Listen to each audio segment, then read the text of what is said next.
ഇന്ന് പകൽ നമ്മൾ വായിച്ചു കേൾക്കപ്പെട്ടത് 78-ാമത്തെ സങ്കീർത്തനം അതിൻ്റെ 54-ാമത്തെ വാക്യം ഞാൻ നിങ്ങളെ വായിച്ചു കേൾപ്പിക്കുന്നു. 78-ാമത്തെ സങ്കീർത്തനം അതിൻ്റെ 54-ാമത്തെ വാക്യം ഇങ്ങനെയാണ്: അവൻ അവരെ തൻ്റെ വിശുദ്ധ ദേശത്തിലേക്കും തൻ്റെ വലം കൈ സമ്പാദിച്ച ഈ പർവ്വതങ്ങളിലേക്കും കൊണ്ടുവന്നു. പഴയ നിയമത്തിൻ്റെ ചരിത്രങ്ങൾ വസിക്കുവാൻ ആഗ്രഹിച്ച ഒരു മേഖല ആലയത്തിനകത്താണ്. ഇസ്രായേൽ മക്കളുടെ പുറപ്പാട് നിങ്ങൾ ശ്രദ്ധിച്ചാട്ടെ.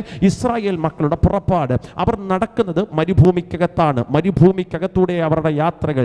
മരുഭൂമിക്കകത്തൂടെ അവർ നടക്കുമ്പോൾ സത്യത്തിൽ ദൈവം അവരുടെ നടുവിലുണ്ട്. പക്ഷേ ദൈവത്തിൻ്റെ സാന്നിധ്യത്തെ അവർ തിരിച്ചറിയുന്നത് മേഘരൂപത്തിലാണ്. ദൈവത്തിൻ്റെ സാന്നിധ്യത്തെ അവർ തിരിച്ചറിയുന്നത് അഗ്നിസ്തംഭത്തിനകത്താണ്. അപ്പം ദൈവം അവരുടെ കൂടെയുണ്ടോ? ദൈവം കൂടെയുണ്ട്. പക്ഷെ മേഘസ്തംഭമായിട്ട് മാത്രം, കൂരിരുട്ടായിട്ട് മാത്രം, തേജസ്സായിട്ട് മാത്രം, അഗ്നിസ്തംഭമായിട്ട് മാത്രം, പാറയുടെ പിളർപ്പിൽ ഒരു കൈ മറച്ചു വെച്ച് മോശയെ പുറം ഭാഗം തിരിഞ്ഞു നിന്ന് അവൻ അവരോട് കൂടെയുണ്ട്. അവരുടെ നടുവിൽ ഒരുത്തൻ രോഗത്താൽ ഭാരപ്പെട്ടാൽ രോഗത്തോടെ ഭാരപ്പെടുന്നവനെ സൗഖ്യമാക്കുവാൻ മറഞ്ഞിരിക്കുന്ന സർവശക്തനായ ദൈവം ഇറങ്ങി വന്ന് സൗഖ്യമാക്കുമ്പോൾ അവർക്ക് മനസ്സിലാക്കും ദൈവം നമ്മളോട് കൂടെയുണ്ട്. അങ്ങനെയാണെങ്കിൽ ഒരു ദൂത് ഞാൻ പറയാം. സൗഖ്യമായി കഴിഞ്ഞ ഇസ്രായേലിന് മനസ്സിലായി അവൻ യഹോവ റാഫ, സൗഖ്യമാക്കുന്ന ദൈവമാണ്. ഈ യോഗത്തിനകത്തിരിക്കുമ്പോൾ ദൈവത്തോട് പറയണം, അവൻ എൻ്റെ ശരീരത്തെ സൗഖ്യമാക്കിയിട്ടുണ്ടെങ്കിൽ, അവൻ എൻ്റെ വീടിനെ വിടിപ്പിച്ചിട്ടുണ്ടെങ്കിൽ, എൻ്റെ വീട്ടിനകത്ത് ആരുണ്ടെന്നറിയാമോ? എൻ്റെ വീട്ടിനകത്ത് ദൈവമുണ്ട്. മനസ്സിലാകുന്നുണ്ടോ? ഈ യോഗത്തിനകത്തിരിക്കുന്ന ദൈവമക്കളെ, ദൈവം നിങ്ങളുടെ കൂടെയുണ്ടെന്നതിൻ്റെ തെളിവാണ് നിങ്ങൾ ആയുസ്സോടെ ഇരിക്കുന്നത്. നിങ്ങൾ ആരോഗ്യത്തോടെ ഇരിക്കട്ടെ. ഞാനൊരു ചോദ്യം ചോദിക്കട്ടെ. ഉന്നതന്മാർ എത്ര പേർ പട്ടുപോയി? ശക്തന്മാർ എത്ര പേർ പൊരിഞ്ഞുപോയി? അമ്മമ്മേ, നിങ്ങളെക്കാൾ പാതി വിഷയമുള്ളവൻ, സഹോദരന്മാരെ നിങ്ങളെക്കാൾ പകുതി വിഷയമുള്ളവർ ഒരു തുണ്ട് കയറിനകത്ത് ജീവിതം അവസാനിപ്പിച്ചു. ഒറ്റ വിഷക്കുപ്പിക്കകത്ത് ലൈഫ് തീർത്ത് കളഞ്ഞു. അവരെക്കാൾ ഇരട്ടി വിഷയമുള്ള നമ്മൾ ഇന്ന് പകൽ ജീവനോടെ ഇരിക്കുന്നെങ്കിൽ ഒറ്റ അർത്ഥമേ ഉള്ളൂ, സർവശക്തനായ ദൈവം നമ്മുടെ കൂടെയുണ്ട്. അർത്ഥം, ഒരു വിഷക്കുപ്പിക്കകത്ത് നമ്മുടെ ജീവിതം തീർന്നു പോകേണ്ട സ്ഥാനത്ത് ദൈവം നമ്മുടെ കൂടെ ഇറങ്ങി നിൽപ്പുണ്ട്. കഴിഞ്ഞ ദിവസം ഒരു സാക്ഷ്യം ഞാൻ കേട്ടു. ആ സാക്ഷ്യത്തിനകത്തൊരു പാസ്റ്റർ അവിടെ ഇരിക്കുന്ന ഒരു സഹോദരനെ സ്റ്റേജിനകത്തേക്ക് വിളിച്ചു കൊണ്ടുവന്നു. അദ്ദേഹത്തിൻ്റെ തോളത്ത് ഇങ്ങനെ കരമിട്ടു. അദ്ദേഹത്തിൻ്റെ തോളത്ത് ഇങ്ങനെ കരമിട്ടിട്ട് ഈ ദൈവദാസൻ പറഞ്ഞൊരു സാക്ഷ്യമുണ്ട്. ഇദ്ദേഹം ഞങ്ങൾ ഒരുമിച്ച് പഠിച്ചവരാണ്. ഈ പാസ്റ്റർ പറയുകയാണ്, ഈ സഹോദരൻ്റെ കൂടെ ഞങ്ങൾ ഒരുമിച്ച് ഒരു സ്കൂളിനകത്ത് ഒരു ബെഞ്ചിനകത്ത് ഇരുന്ന് പഠിച്ചവരാണ്. എന്നാൽ ജീവിതത്തിൻ്റെ ചില പ്രയാസങ്ങൾ നിമിത്തം ഈ സഹോദരൻ മദ്യപാനത്തിനകത്തേക്ക്, ആസക്തിയിലേക്ക് അവൻ വീണുപോയി. അവൻ്റെ ജീവിതങ്ങളിലെ പ്രതീക്ഷകൾ അസ്ഥാനത്തിലായി. ആമേൻ, സ്തോത്രം. പ്രായത്തിൻ്റെ ഒരു നല്ല ഘട്ടം എത്തുന്നതിനേക്കാൾ മുമ്പ് ഇവൻ മരിക്കുവാൻ വേണ്ടി ആഗ്രഹിച്ചു. ഈ സഹോദരൻ മരിക്കുവാൻ വേണ്ടി ആഗ്രഹിച്ചു. ഒറ്റ രാത്രി, ആ രാത്രിയിൽ അവൻ്റെ ജീവിതം അവന് തീർക്കണം. ആ രാത്രി അവൻ മനസ്സുകൊണ്ട് തീരുമാനിച്ചു, ഇന്ന് രാത്രി ഞാൻ കിടന്നുറങ്ങുന്ന രാത്രിയിൽ എൻ്റെ ജീവിതം ഞാൻ തകർത്ത് കളയാൻ പോകുക. ഞാൻ ഇവിടെ നിന്നും ലോകത്തുനിന്നും മാറ്റപ്പെടാൻ പോകുകയാണ്. അവൻ അന്ന് രാത്രി ചാകാനിരുന്ന രാത്രിയിൽ അവൻ്റെ അമ്മയുണ്ടല്ലോ, ആ സഹോദരൻ്റെ മാതാവ് പ്രാർത്ഥിക്കുന്ന ഒരു മമ്മിയാ. ആ മമ്മി ഈ റൂമിനകത്ത് ചെന്നിട്ട് മകനോട് ചോദിച്ചു, മോനെ, ഇന്ന് ഞാൻ നിന്റെ കൂടെ കിടന്നുറങ്ങട്ടെ, രക്തം ക്ഷയമെടുക്കുന്നു. പ്രാർത്ഥിക്കുന്ന ആ മമ്മിക്ക് വെളിപ്പാട് എവിടെ നിന്ന് കിട്ടിയെന്ന് എനിക്കറിയില്ല. ഈ മമ്മി ചെന്നിട്ട് ചോദിക്കുക, ഇന്ന് നിന്റെ കൂടെ ഞാനൊന്ന് കിടന്നുറങ്ങട്ടെ. അന്ന് രാത്രി റൂമിനകത്ത് മരിക്കാനിരിക്കുന്നവൻ്റെ അടുക്കൽ അവൻ്റെ അമ്മ ചെന്നിട്ട് ചോദിക്കുക, ഇന്ന് രാത്രി ഞാൻ നിന്നോട് കൂടെ കിടന്നുറങ്ങട്ടെ. ആമേൻ. അമ്മ സ്വന്തം റൂമിനകത്ത് കിടന്നുറങ്ങുന്ന കാരണത്താൽ അന്ന് രാത്രി അവന് മരിക്കാൻ കഴിഞ്ഞില്ല. പക്ഷെ നിങ്ങൾക്കറിയാമോ, പിന്നത്തേതിൽ അവൻ വിശ്വാസത്തിനകത്ത് ഉറച്ചു. അവൻ യേശുവിനെ അറിഞ്ഞു. കർത്താവിൻ്റെ മഹത്വം അവൻ തിരിച്ചറിഞ്ഞു. അവനെ വേദിക്കകത്ത് കയറ്റി. നല്ല പ്രായത്തിൻ്റെ നല്ല ഘട്ടത്തിനകത്ത് ഈ പാസ്റ്റർ സാക്ഷ്യം പറയുക, ഇവൻ പണ്ടേ തീർന്നു പോകേണ്ടവനായിരുന്നു. പക്ഷെ ഇവനെ ദൈവം പരിപാലിച്ചു. ആ റൂമിനകത്ത് അന്ന് രാത്രി മരണമല്ല, ജീവന്റെ നാഥനായ സ്വർഗത്തിലെ ദൈവം ആ റൂമിനകത്തേക്ക് ഇറങ്ങി വന്നു. ഞാൻ പറയാം, ദൈവം നമ്മുടെ നടുവിലുണ്ട്. വിശ്വസിക്കുന്ന എത്ര ദൈവത്തിന്റെ മക്കളുണ്ട്? കർത്താവും നമ്മുടെ നടുവിൽ ഉണ്ട്. അവൻ വിശുദ്ധ സ്ഥലത്തിലേക്ക് എന്നെ കൊണ്ടുവരുന്നു. വിശുദ്ധവാനായ ദൈവം, ഒന്നുറക്കെ പറഞ്ഞേ, വിശുദ്ധവാനായ, ശബ്ദം ഉയർത്തി പറഞ്ഞേ, വിശുദ്ധവാനായ ദൈവം. എൻ്റെ ദൈവത്തിൻ്റെ പ്രത്യേകത, എൻ്റെ ദൈവത്തെ ഞാൻ പോയി തൊട്ടാൽ അവൻ അശുദ്ധനാകില്ല, രക്തം ക്ഷയമെടുക്കുന്നു. എൻ്റെ ദൈവത്തെ ഞാൻ പോയി കണ്ടാൽ അവൻ അശുദ്ധനാകില്ല. എൻ്റെ സഹോദരങ്ങളെ, ഇവിടെ ദൈവങ്ങളെന്ന് പറഞ്ഞ് കൊടികുത്തി വാഴുന്ന പലതിനെയും പോയി തൊട്ടാൽ അശുദ്ധമാകുമെന്ന്. പിന്നെ ആ സമയത്ത് എല്ലാം പിടികിട്ടുന്നുണ്ടല്ലോ. പിന്നെ ആ സമയത്ത്, ആ സാഹചര്യത്തിനകത്ത്, ആ ക്ലൈമറ്റിനകത്ത് ആ സഹോദരിക്ക് ആ പ്രയാസമുള്ളപ്പോൾ ദൈവത്തെ തൊടാൻ പറ്റത്തില്ല. അങ്ങനെയുള്ള ദൈവങ്ങളുള്ള കാലഘട്ടത്തിൽ നീ പോയി തൊട്ടാൽ നിന്റെ ദൈവം അശുദ്ധമാകുന്ന ദൈവമല്ല. പിന്നെ അവൻ അശുദ്ധവാനായ തൊടുമ്പോൾ അശുദ്ധിയുള്ളവൻ ശുദ്ധി പ്രാപിക്കും. വിശ്വസിക്കുന്നവർക്കായി അർത്ഥം, ഇന്ന് പകൽ ഞാൻ ആരാധിക്കുന്ന ദൈവത്തിന്റെ പ്രത്യേകത, അവനെ തൊട്ടാർക്കും അശുദ്ധമാക്കാൻ കഴിയില്ല. പിന്നെ അവൻ വിശുദ്ധവാനായ ദൈവമാണ്. ഒരിക്കൽ കുഷ്ഠരോഗി വന്ന് ചോദിച്ചു, മനസ്സുണ്ടോ, എന്നെ ഒന്ന് തൊടാമോ? ശുദ്ധമാകാൻ വേണ്ടി. കുഷ്ഠരോഗി അശുദ്ധവാനാണ്. വിശുദ്ധവാനോടുള്ള ശുദ്ധിയുള്ളവനോടുള്ള ചോദ്യം, എന്നെ തൊട്ട് സൗഖ്യമാക്കാൻ നിനക്ക് മനസ്സുണ്ടോ? അവൻ പറഞ്ഞു, എടാ, ഞാൻ നിന്നെ തൊട്ടാൽ ഞാൻ അശുദ്ധനാകില്ല. വിശുദ്ധവാനായി എൻ്റെ കരം നിന്നെ തൊട്ടാൽ നിന്റെ കുഷ്ഠമെന്ന അശുദ്ധിയെ ഞാൻ എടുത്തു കളയും. അർത്ഥം, എൻ്റെ ദൈവം വിശുദ്ധവാനായ ദൈവമാണ്. വിശ്വസിക്കുന്നവർക്കായി നന്ദിയോടെ സ്തോത്രം. അങ്ങനെയാണെങ്കിൽ ഒരു ശാന്തമായ ഒരു ഉപദേശവും കൂടെ ഞാൻ ഇറങ്ങി പറയാം. ശുദ്ധിയുള്ള ദൈവത്തിൻ്റെ അടുക്കൽ എൻ്റെ വായിൽ നിന്ന് വീഴുന്ന വാക്കുകൾ ശുദ്ധിയുള്ളതായിരിക്കണം. എൻ്റെ കണ്ണുകൾ ശുദ്ധിയുള്ള കണ്ണുകളായിരിക്കണം. എൻ്റെ കേൾവികൾ ശുദ്ധിയുള്ള കേൾവികളായിരിക്കണം. കഴിഞ്ഞ ദിവസങ്ങൾ ഇവിടെ ഉപവാസ പ്രാർത്ഥനയിൽ അഭിഷക്തന്മാർ പ്രസംഗിച്ചപ്പോൾ പറഞ്ഞതുപോലെ, ദൈവഹിതമില്ലാത്തെടുത്ത് ഞാൻ പോകരുത്. കരമുയർത്തി ശക്തിയോടെ ഹല്ലേലൂയ പറഞ്ഞാട്ടെ. സ്തോത്രം. സ്തോത്രം. എന്തോന്നറിയില്ല, വീണ്ടും വീണ്ടും വീണ്ടും വീണ്ടും ഒക്കെ ആവർത്തിച്ച് ഞാൻ പറയാം. വ്യാജം പറയരുത്, കള്ളം പറയരുത്, ഭോഷത്വം പറയരുത്, പൊട്ടച്ചൊല്ലി പറയരുത്, കളിവാക്ക് പറയരുത്. ഒരു സ്തോത്രം പറയാൻ കഴിയുന്നുണ്ടോ? സ്തോത്രം. അശുദ്ധിയുള്ളത് പറയരുത്. ഇന്ന് പകൽ ഇവിടെ ഇരുന്ന് മനസ്സുകൊണ്ടൊരു തീരുമാനമെടുക്ക്. ആമേൻ. സ്തോത്രം. വെറുതെ എന്തിനെങ്ങനെ കള്ളം പറയുന്നത്, എന്തിനെങ്ങനെ ഭോഷത്വം സംസാരിക്കുക, എന്തിനെങ്ങനെ പൊട്ടച്ചൊല്ലി പറയും? നിർത്ത്. അതൊക്കെ നിർത്തിയിട്ട് ദൈവത്തോട് പറ, എൻ്റെ ദൈവം ശുദ്ധിയുള്ള ദൈവമാകുന്നത് കൊണ്ട് അവൻ്റെ കുഞ്ഞായ ഞാനും ഒരു ശുദ്ധിയുള്ള കുഞ്ഞായും അശുദ്ധിയെല്ലാം ചാരമായി മാറോ. ഞാൻ തിളങ്ങുന്നൊരു മുത്തായി മാറോ. അച്ഛാ, അശുദ്ധി ചാരമായി തിളങ്ങുന്ന മുത്താകണമെങ്കിൽ അവനിൽ അകത്തേക്ക് കത്തണം. അശുദ്ധി ചാരമാക്കാൻ പറ്റുന്ന ഒരു തീ അവൻ്റെ അകത്തേക്ക് കത്തണം. കരമുയർത്തി ശക്തിയോടെ ഹല്ലേലൂയ പറഞ്ഞാട്ടെ. രക്തം ക്ഷയമെടുക്കുന്നു. ആമേൻ. അപ്പോൾ എൻ്റെ ദൈവം വിശുദ്ധിയുള്ള ദൈവമാണ്. എൻ്റെ നമ്മുടെ സഭയ്ക്കകത്തിരിക്കുന്ന ആമേൻ സ്തോത്രം മെജോറിറ്റി ഗ്രൂപ്പ് അല്ല, എല്ലാ പ്രിയപ്പെട്ടവരെ നോക്കി ആത്മാവിൽ ഞാൻ ആഗ്രഹിക്കും. എന്നെ നോക്കി ഞാൻ പ്രാർത്ഥിക്കുകയും ചെയ്യുന്നു. ഞങ്ങളുടെ കൂട്ടു സഹോദരങ്ങളെ നോക്കി ഞാൻ പ്രാർത്ഥിക്കുന്നു. പെന്തക്കോസിനകത്തിരിക്കുന്ന നമ്മളിലുള്ള അശുദ്ധികളെല്ലാം കത്തിച്ചാമ്പലാകണം. പ്രസംഗിക്കുന്ന ഞാനാണെങ്കിലോ കേൾക്കുന്ന നിങ്ങളാണെങ്കിലോ, അയ്യോ ആ വാക്കൊക്കെ പറയുമ്പോൾ നിങ്ങൾ പാസ്റ്റർ ഭയങ്കര ഹോളി, ഞങ്ങളൊക്കെ തരിക, അങ്ങനെയൊന്നും ചിന്തിക്കരുത്.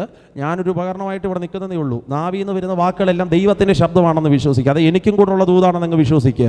ഇവിടെ ഉപകരണമായിട്ട് പ്രതിനിധികൾ നിൽക്കുന്നതേ ഉള്ളൂ. സംസാരിക്കുന്ന സ്വർഗത്തിലെ ദൈവമാണ്. സ്തോത്രം. അതുകൊണ്ട് ഞാനാകട്ടെ, നിങ്ങളാകട്ടെ, നമ്മുടെ ഫ്രണ്ടിൽ റോയിലിരിക്കുന്ന ഈ കുഞ്ഞുങ്ങളാകട്ടെ, സ്തോത്രം, അശുദ്ധി തൊടാൻ സമ്മതിക്കരുത്. അശുദ്ധമായതൊന്നും സംസാരിക്കരുത്. അശുദ്ധി ഉള്ളിടത്തേക്ക് പോകരുത്. അശുദ്ധിയുള്ളത് കാണരുത്. അശുദ്ധിയുള്ള മ്ലേച്ഛതകൾ ദർശിക്കരുത്. കരമുയർത്തിയൊരു സ്തോത്രം പറഞ്ഞാട്ടെ. അത് മൊബൈൽ ഫോണിനകത്തോ, അത് ടി വിക്കകത്തോ, അത് ഏത് ഇതര സംവിധാനങ്ങൾക്കകത്താകട്ടെ, നീ മ്ലേച്ഛതകൾ കാണരുത്. നീ മ്ലേച്ഛതകൾ ദർശിക്കരുത്. സ്തോത്രം. മ്ലേച്ഛതയുള്ള കുടുംബജീവിതം തകർക്കുന്ന സീരിയലുകൾ കാണരുത്. ഒരു സ്തോത്രം പറഞ്ഞാട്ടെ. കുടുംബജീവിതം നിങ്ങൾ തകർക്കുന്ന സിനിമകൾ കാണരുത്. അങ്ങനെയുള്ള പ്രോഗ്രാംസുകൾ നീ ദർശിക്കരുത്. ആ സമയം കൊണ്ട് വേദപുസ്തകം വായിക്കുക. ബൈബിളിനകത്ത് നിന്നോട് സംസാരിക്കാത്തൊരു ഭാഗവും ഇല്ല, എന്നോട് സംസാരിക്കാത്തൊരു ഭാഗവും ഇല്ല. ഇങ്ങനെയുള്ള പരിപാടികളെല്ലാം നിർത്തണം. സ്തോത്രം. അതെല്ലാം അവസാനിപ്പിക്കണം. അത് അവസാനിപ്പിക്കുമ്പോഴാണ് നമ്മുടെ ജീവിതത്തിനകത്ത് ഒരു ആത്മീയ അനുഗ്രഹത്തിൻ്റെ കലവറ സ്വർഗത്തിലെ ദൈവം തുറക്കുന്നത്. അങ്ങനൊരു നടപ്പ് നമ്മുടെ ശുദ്ധമാകുമ്പോഴാണ് ദൈവം നമ്മളോട് സംസാരിക്കുന്നത്. ഞാൻ ചോദിക്കട്ടെ, ഉപവാസത്തിൻ്റെ 21 ദിവസങ്ങൾ, ആമേൻ, ഒന്നാമത്തെ ദിവസം മുതൽ നമ്മളോട് ദൈവത്തോട് ചേർന്നിരിക്കാൻ തുടങ്ങിയപ്പോൾ നമ്മുടെ കുഞ്ഞുങ്ങൾക്ക് അഭിഷേകം പ്രാപിച്ചത് കണ്ടായിരുന്നോ? ദൈവശക്തിക്കകത്ത് കയറിയത് കണ്ടായിരുന്നോ?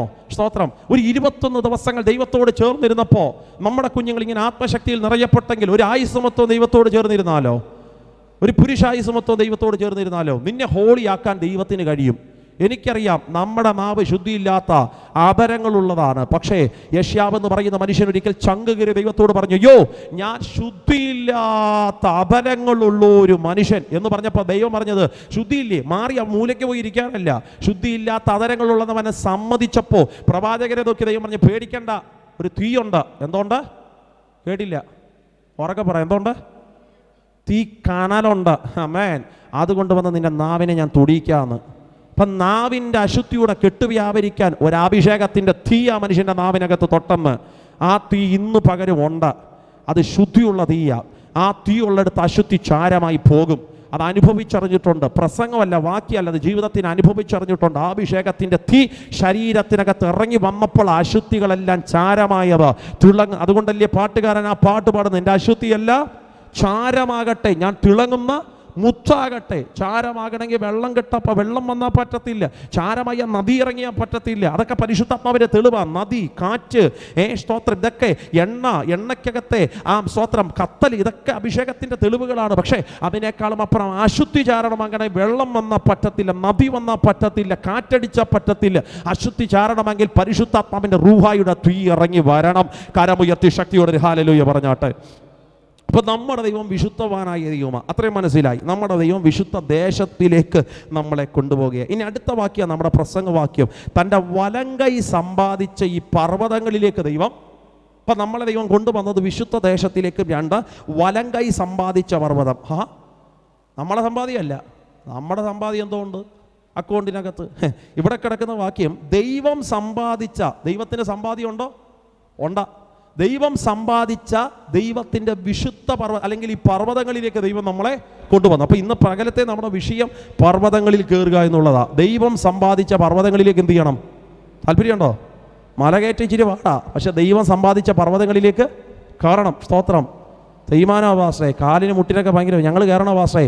ആ അക്ഷരിക കയറ്റമല്ല, ദൈവം സമ്പാദിച്ച പർവ്വതങ്ങളിലേക്ക് ഇന്ന് പകലത്തെ യോഗത്തിൽ ദൈവം നമ്മളെ കരം പിടിച്ചു കയറ്റും. വിശ്വസിക്കുന്നവർക്കായി സ്തോത്രം. ഈ പർവ്വതത്തിൻ്റെ പ്രത്യേകത എന്നാണെന്നറിയാമോ? ഈ പർവ്വതത്തിൻ്റെ പ്രത്യേകത, സ്തോത്രം, സങ്കീർത്തനങ്ങൾ 44-ന്റെ 3-ാമത്തെ വാക്യം ഈ പർവ്വതത്തിൻ്റെ പ്രത്യേകത പറയുന്നുണ്ട്. 44-ാം സങ്കീർത്തനം അതിൻ്റെ 3-ാമത്തെ വാക്യം ഇങ്ങനെയാ: ഈ പർവ്വതത്തിൻ്റെ പ്രത്യേകത, തങ്ങളുടെ വാളുകൊണ്ടല്ല അവർ ദേശത്തെ കൈവശമാക്കിയത്, സ്വന്തം ഭുജം കൊണ്ടല്ല അവർ ജയം നേടിയത്.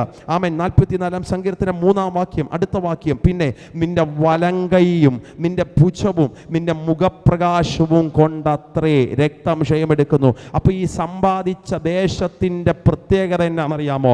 ഈ ദേശവും ഈ ദേശത്തിൻ്റെ പർവ്വതത്തെയും നേടിയത് വാളുകൊണ്ടല്ല, പിന്നെങ്ങനാ? സ്വന്തം ഭുജബലം കൊണ്ടല്ല അവർ ജയിച്ചത്. എന്നിട്ട് പറയാം, നിന്റെ വലങ്കൈ. അതാരുടെ വലങ്കൈ? ദൈവത്തിൻ്റെ വലങ്കൈയും. ഈ ദേശത്തെ ദൈവം പിടിച്ചത് ദൈവത്തിൻ്റെ മുഖപ്രകാശവും കൊണ്ടത്രേ. അങ്ങനാണെങ്കിൽ നമ്മൾ കയറാൻ പോകുന്ന ദേശത്തിൻ്റെയും നമ്മൾ കയറാൻ പോകുന്ന പർവ്വതത്തിൻ്റെയും പ്രത്യേകത ഇത് അവൻ്റെ വലങ്കൈ സമ്പാദിച്ച്, നമ്മുടെ കൈ കൊണ്ട് പിടിച്ചെടുത്തതല്ല ഈ പർവ്വതം. അവൻ്റെ സമ്പാദ്യം കൊണ്ട് മേടിച്ച പർവ്വതങ്ങളിലേക്ക് ഇന്ന് പകൽ ദൈവം നമ്മളിൽ ചിലരെ വിളിക്കുകയാണ്. കരമുയർത്തി ദൈവത്തോട് പറയണം, ആ പർവ്വതങ്ങളിലേക്ക് ഇന്ന് പകൽ ഞാൻ കയറാൻ പോകുകയാണ്. ദൈവം സമ്പാദിച്ച വിശുദ്ധ പർവ്വതത്തിലേക്ക് ഞാൻ കയറാൻ പോകുകയാണ്. പുതിയ നിയമത്തിനകത്തൊരു യാക്കോബിനെയും ഒരു പത്രോസിനെയും ഒരു യോഹന്നാനെയും ദൈവം ഒരു പർവ്വതത്തിന്റെ മുകളിൽ, അക്ഷരീക പർവ്വതത്തിന്റെ മുകളിൽ കയറിയപ്പോൾ തേജസ്സിനാൽ ചുറ്റപ്പെട്ട മലയായി അത് മാറി. പിതാവ് ഇറങ്ങി നിൽക്കുന്ന ഒരു മലയായി അത് മാറി. മോശയും ഏലിയാവും ഇറങ്ങി നിൽക്കുന്ന ഒരു മലയായി മാറി. ലോകത്തിലൊരു അക്ഷരീക മലയുടെ മുകളിലേക്ക് 3 ശിഷ്യഗണത്തെ കൊണ്ടുപോയപ്പോൾ അവരുടെ വെളിപ്പാടിന്റെ തലം മാറിയെങ്കിൽ ഇന്ന് പകൽ ദൈവം നമ്മളെ കയറ്റുന്ന ഒരു അക്ഷരീക പർവ്വതത്തിലേക്കല്ല, അവൻ സമ്പാദിച്ച വിശുദ്ധ പർവ്വതത്തിലേക്ക്. അർത്ഥം, എൻ്റെ തലം മാറും, എൻ്റെ നിലവാരം മാറും. ഈ പർവ്വതത്തിൽ കയറിയാൽ എൻ്റെ അവസ്ഥയ്ക്കൊരു മാറ്റം വരും. വിശ്വസിക്കുന്നവർക്കായി ഞാൻ ദൈവത്തിന് സ്തോത്രം പറയുകയാണ്. ആവർത്തന പുസ്തകം 33-ാമത്തെ അധ്യായം, ആവർത്തന പുസ്തകം 33-ാമത്തെ അധ്യായം അതിൻ്റെ സ്തോത്രം 18-ാമത്തെ വാക്യം ഈ പർവ്വതത്തെക്കുറിച്ച് മോശ പറയുന്നുണ്ട്. ആവർത്തന പുസ്തകം 33-ാം അധ്യായം 18-ാമത്തെ വാക്യം ഈ പർവ്വതത്തെക്കുറിച്ച് മോശ പറയുന്നുണ്ട്. സെബുലൂനെ കുറിച്ച് അവൻ പറഞ്ഞത് 33-18. സെബുലൂനെ കുറിച്ച് അവൻ പറഞ്ഞത്, സെബുലൂനെ നിന്റെ പ്രയാണത്തിലും ഇസാക്കാരെ നിന്റെ കൂടാരങ്ങളിലും സന്തോഷിക്കുക. ഇനി ഈ പർവ്വതങ്ങളെ കുറിച്ച് മോശ പറയുന്ന വാക്ക് കണ്ടു. 19-ാമത്തെ വാക്യം, അവൻ ജാതികളെ പർവ്വതങ്ങളിലേക്ക് വിളിക്കും. ഒരു വെളിപ്പാടിലേക്ക് ഞാൻ വരിക. നമ്മൾ വായിച്ച സങ്കീർത്തനത്തിനകത്ത് അവൻ പറഞ്ഞു, അവൻ സമ്പാദിച്ച പർവ്വതം. കേട്ടോ, അവൻ സമ്പാദിച്ച പർവ്വതം. 44-ാം സങ്കീർത്തനത്തിൽ പറയുന്നു, അവൻ്റെ ഭുജവീര്യം കൊണ്ടും മുഖപ്രകാശം കൊണ്ടും അവൻ നേടിയെടുത്ത പർവ്വതം. ഈ വാക്യം മോശ പറയുക, ആ പർവ്വതത്തിലേക്ക് ഇസ്രായേലിനെ മാത്രമല്ല ദൈവം വിളിക്കുന്നേ. 19-ാമത്തെ വാക്യം, ആ പർവ്വതങ്ങളിലേക്ക് ആരെ അവൻ വിളിക്കുമെന്നറിയാമോ? അവൻ ജാതികളെ വിളിക്കും. ആരാ ജാതികൾ? അവൻ ജാതികൾ ദൈവത്തിൽ നിന്ന് അകന്നു പോയവരാ, ദൈവത്തോടൊരു ബന്ധമില്ലായവരാ. നിങ്ങൾ എന്നെ ശ്രദ്ധിച്ചാട്ടെ, ഇസ്രായേലിത്വം അവർക്കുള്ളത്, പൗരത്വം അവർക്കുള്ളത്, പുത്രത്വം അവർക്കുള്ളത്, പിതാക്കന്മാർ അവർക്കുള്ളത്, പഴയ നിയമത്തിന്റെ ആരാധന അവർക്കുള്ളത്, യാഗങ്ങൾ അവർക്കുള്ളത്, യാഗപീഠങ്ങൾ അവർക്കുള്ളത്, പഴയ നിയമത്തിന്റെ ആലയം അവർക്കുള്ളത്. ഇത് ദാവീദ് ഞങ്ങൾക്ക് വേണ്ടി, ശലോമോൻ ഞങ്ങൾക്ക് വേണ്ടി പണി കഴിപ്പിച്ച ആലയം, ഇത് ഞങ്ങൾക്ക് ഞങ്ങൾക്കുള്ളത് എന്ന് ഇസ്രായേൽ പറയുമ്പോൾ, മറുഭാഗത്ത് ജാതികൾ നിന്ന് ഹൃദയ തകർച്ചയോടെ പറയുക, ഞങ്ങൾക്ക് ഇസ്രായേലിത്വമില്ല, ഞങ്ങൾക്ക് പൗരത്വമില്ല, ഞങ്ങൾക്ക് പിതാക്കന്മാരില്ല, ഞങ്ങൾക്ക് പുത്രത്വമില്ല, ഞങ്ങൾക്ക് പഴയ നിയമത്തിന്റെ ആരാധനകളില്ല, ഞങ്ങൾക്ക് യാഗങ്ങളില്ല, ഞങ്ങൾക്ക് മോശയില്ല, ഞങ്ങൾക്ക് ന്യായപ്രമാണങ്ങളില്ല, ഞങ്ങൾക്ക് പഴയ നിയമത്തിന്റെ സംവിധാനങ്ങളില്ല. പഴയ നിയമത്തിന്റെ ഒരു വാക്തത്വവും ജാതികൾക്കില്ലെങ്കിലും ഈ വാക്യം വേദപുസ്തകം എഴുതി വെക്കുന്നു. ജാതികൾക്കൊന്നുമില്ലെങ്കിലും അവൻ തന്റെ വിശുദ്ധ പർവ്വതങ്ങളിലേക്ക് ജാതികളെ വിളിക്കുന്നുണ്ട്. ഇരിക്കുന്ന സ്ഥാനത്തിലിരുന്ന് നന്ദിയുള്ളൊരു ഹൃദയത്തോടെ പറയണം, എൻ്റെ അപ്പ, ജാതിയായിരുന്ന എന്നെ, എഴുതത്തള്ളപ്പെട്ട് കിടന്ന എന്നെ നിന്റെ വിശുദ്ധ പർവ്വതത്തിലേക്ക് നീ ക്ഷണിച്ചതിനായി സ്തോത്രം. ഇന്ന് പകലത്തെ മെസ്സേജ് ഉണ്ടല്ലോ, ഇന്ന് പകലത്തെ ഈ സന്ദേശം ഉണ്ടല്ലോ, ഇത് പ്രോസ്പിരിറ്റി തൊടുന്ന സന്ദേശമല്ല. ഇത് അകത്ത് ആത്മാവിൻ്റെ തീക്ഷ്ണതയുള്ളവർക്ക് വേണ്ടി സ്വർഗം വെളിപ്പെടുത്തുന്ന ഒരു വെളിപ്പാടാണ്. എന്നെ ദൈവം വിളിക്കുന്നത് കേവലം ഏതെങ്കിലും പച്ചപ്പ് കൊണ്ട് മൂടപ്പെട്ടിരിക്കുന്ന ഒരു യൂറോപ്പിലേക്കോ കാനഡയിലേക്കോ അല്ല. അവൻ എന്നെ വിളിക്കുന്നത് തൻ്റെ വിശുദ്ധ പർവ്വതങ്ങളിലേക്കാ. എനിക്കിന്ന് പകൽ സന്തോഷിക്കാൻ ആഗ്രഹമുണ്ടച്ചാ. കാരണം നാട്ടുകാരെന്നെ എഴുതിത്തള്ളിയപ്പോഴും, രക്തബന്ധങ്ങൾ എന്നെ എഴുതിത്തള്ളിയപ്പോഴും എന്നെ വിശുദ്ധ പർവ്വതത്തിലേക്ക് ഒരു ക്ഷണക്കത്ത് നൽകിയ സ്വർഗത്തിലെ ദൈവത്തെയാ ഇന്ന് പകൽ ഞാൻ ആരാധിക്കുന്നത്. എത്ര പേർക്ക് മനസ്സിലാകുന്നുണ്ട്? ലൈഫിനെ പിരിക്കാൻ, എൻ്റെ ജീവിതത്തിന്റെ കുടുംബ പാരമ്പര്യത്തിന്റെ കെട്ടഴിക്കാൻ, എൻ്റെ പാരമ്പര്യത്തിന്റെ കുരുക്കഴിക്കാൻ അവൻ എന്നെ ഒരു വിശുദ്ധ പർവ്വതത്തിലേക്ക് കൊണ്ടുപോകുന്നെന്ന് പറഞ്ഞാൽ കാരമുയർത്തി ശക്തിയോടെ പറയണം ഹല്ലേലൂയ. അവൻ ആ പർവ്വതത്തിലേക്ക് ഇന്ന് പകൽ എന്നെ വിളിക്കുക, വിശുദ്ധ പർവ്വതത്തിലേക്ക്. മോശ എന്ന് പറയുന്ന പഴയ നിയമത്തിന്റെ ഒരു മനുഷ്യൻ പറയുകയാണ്, അവൻ എന്നെ ജാതികളെ വിശുദ്ധ പർവ്വതങ്ങളിലേക്ക് ക്ഷണിക്കുന്നു. ആവർത്തനം 33-ാമത്തെ അധ്യായം. ഇറ്റ്സ് എ ബ്ലെസ്സഡ് സ്തോത്രം ചാപ്റ്റർ. ഇതൊരു ബ്ലെസ്സിങ്സിന്റെ ചാപ്റ്റർ ആണ്. അനുഗ്രഹത്തിന്റെ അധ്യായമാണ്. ഓരോ ഗോത്രങ്ങളെ അനുഗ്രഹിക്കുന്നു. രൂബേൻ, യഹൂദ, ലേവി, നഫ്താലി, ഇങ്ങനെ ഓരോ ഗോത്രങ്ങളെ അനുഗ്രഹിച്ച് താഴോട്ട് വരുമ്പോൾ അവൻ ജാതികളെ കുറിച്ച് പറയുന്ന വാക്കാണ്, ജാതികളെ, നിങ്ങളുടെ അനുഗ്രഹം അറിയാമോ? നിങ്ങളെ പർവ്വതങ്ങളിലേക്ക് ക്ഷണിക്കുന്ന ഒരു ദൈവത്തെയാണ് നമ്മൾ ആരാധിക്കുന്നത്. ജാതികളെ പർവ്വതങ്ങളിലേക്ക് വിളിച്ചു കയറ്റുന്ന ഒരു സ്വർഗത്തിലെ ദൈവത്തെ. അർത്ഥം, ഇന്ന് പകൽ താഴ്വാരത്തിന്റെ കെട്ടഴിയുവച്ച ആ ഇടുക്കത്തിന്റെ അവസ്ഥ മാറും. എന്നെ അവൻ പർവ്വതങ്ങളിലേക്ക് കരം പിടിച്ച് കയറ്റും. വിശ്വസിക്കുന്ന എത്ര ദൈവത്തെ ഈ വാക്കുകളൊക്കെ നാവിനകത്ത് ദൈവം കൊണ്ടുതരിക.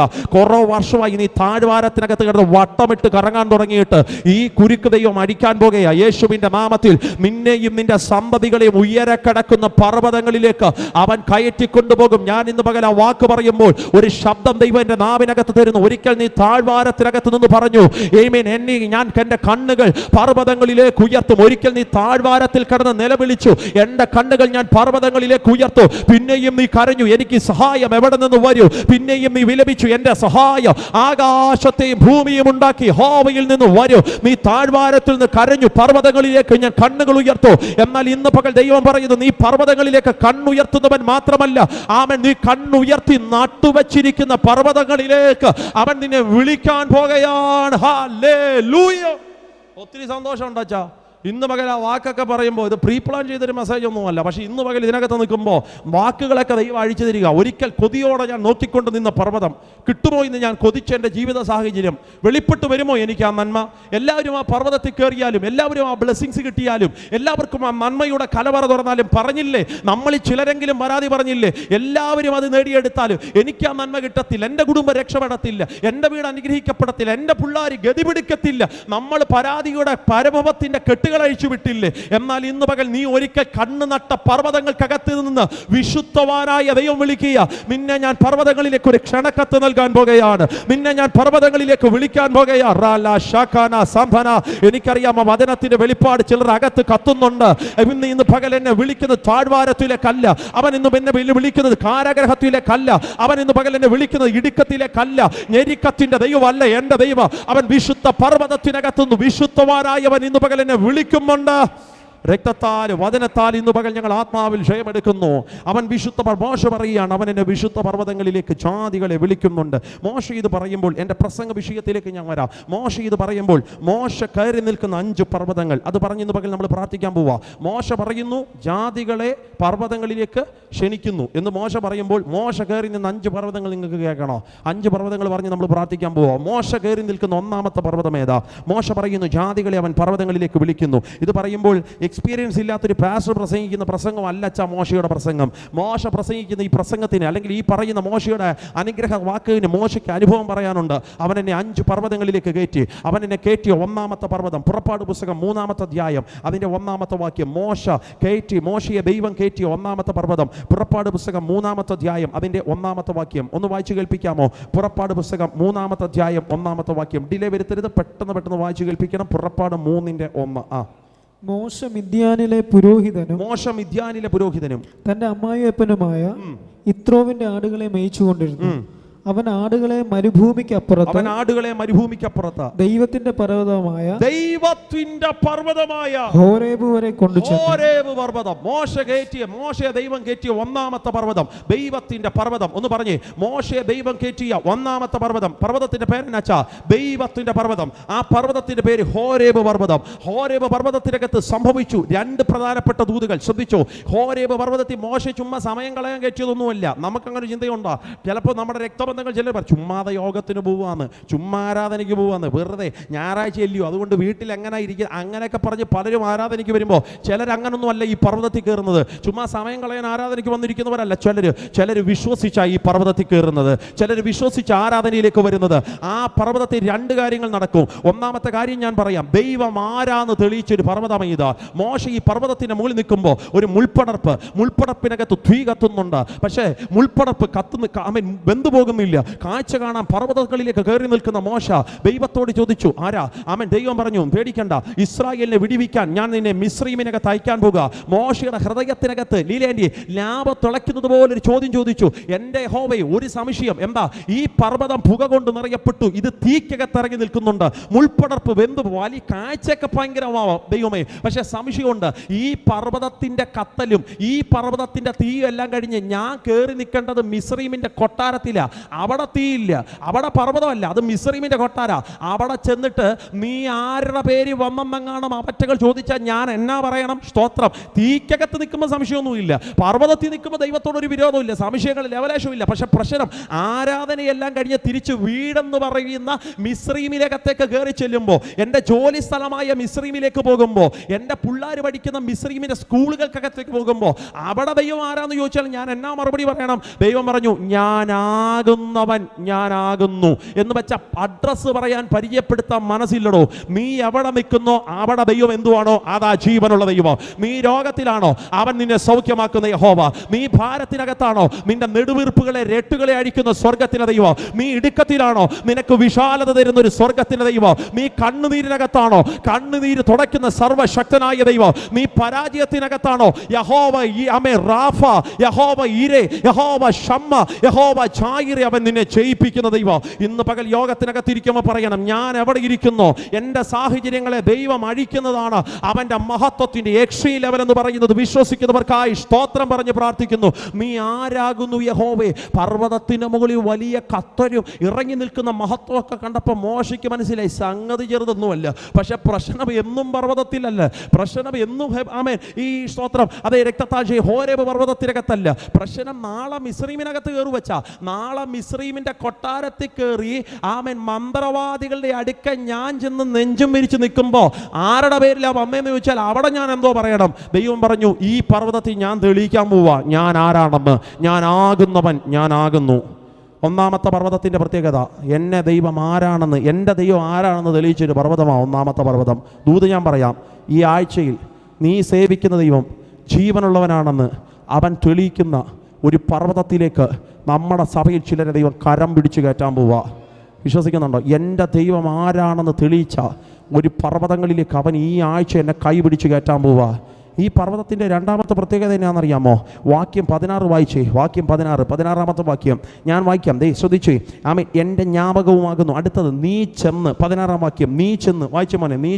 നീ ചെന്ന് ഇസ്രായേൽ മൂപ്പന്മാരെ കൂട്ടിക്കൊണ്ട് അവരോട് അബ്രഹാമിന്റെയും ഇസഹാക്കിന്റെയും യാക്കോബിന്റെയും ദൈവമായി നിങ്ങളുടെ പിതാക്കന്മാരുടെ ദൈവമായ യഹോവ എനിക്ക് പ്രത്യക്ഷനായി കൽപ്പിച്ചത്. ദൈവം ആരാണെന്ന് തെളിയിച്ചു. ഇനി അടുത്ത വാക്ക് അവിടെ കൊണ്ട് തീർന്നില്ല. അടുത്തത്, ഞാൻ നിങ്ങളെയും മിസ്രയീമിൽ അവർ നിങ്ങളോട് ഞാൻ നിങ്ങളെയും മിസ്രയീമിൽ അവർ നിങ്ങളോട് ചെയ്തതിനെയും സന്ദർശിക്കുന്നു. ഇറങ്ങി നിൽക്കുന്ന പർവ്വതത്തിന്റെ പ്രത്യേകത അറിയാമോ?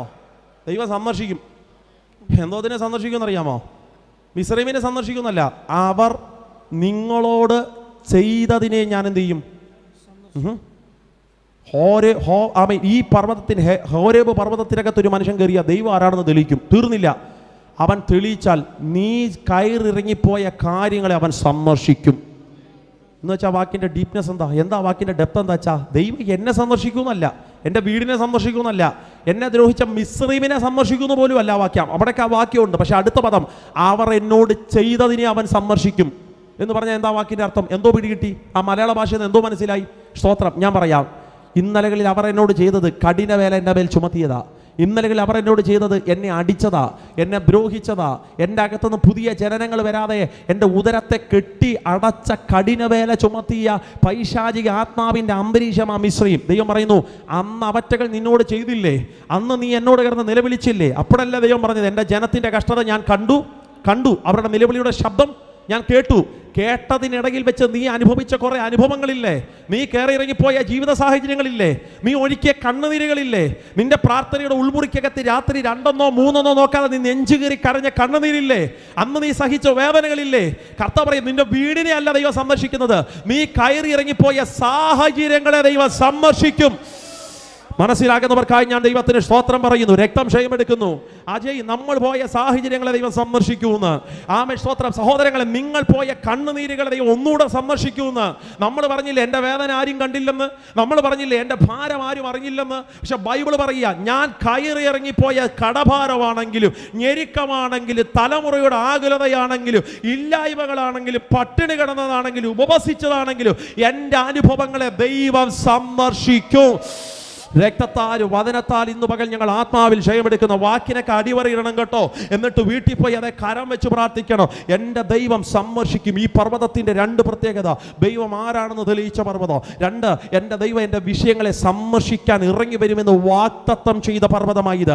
ഈ പർവ്വതത്തിൽ ഞാൻ നിൽക്കുന്നില്ല. ആമൻ. 1ാമത്തെ പർവ്വതം ഹോരേബ് പർവ്വതം. ഇനി മോശ കയറിയ 2ാമത്തെ പർവ്വതം ശ്രദ്ധിച്ചേ. പുറപ്പാട് പുസ്തകം 17ാമത്തെ അധ്യായം അതിൻ്റെ 8ാമത്തെ വാക്യം. മോശ കയറിയ 2ാമത്തെ പർവ്വതം. പുറപ്പാട് പുസ്തകം 17ാമത്തെ അധ്യായം അതിന്റെ 8ാമത്തെ വാക്യം. പുറപ്പാട് പുസ്തകം 17ാം അധ്യായം അതിന്റെ 8ാമത്തെ വാക്യം. രഫീദീമിൽ വെച്ച് അമാലേക്ക് വന്ന് ഇസ്രായേലിനോട് യുദ്ധം ചെയ്തു.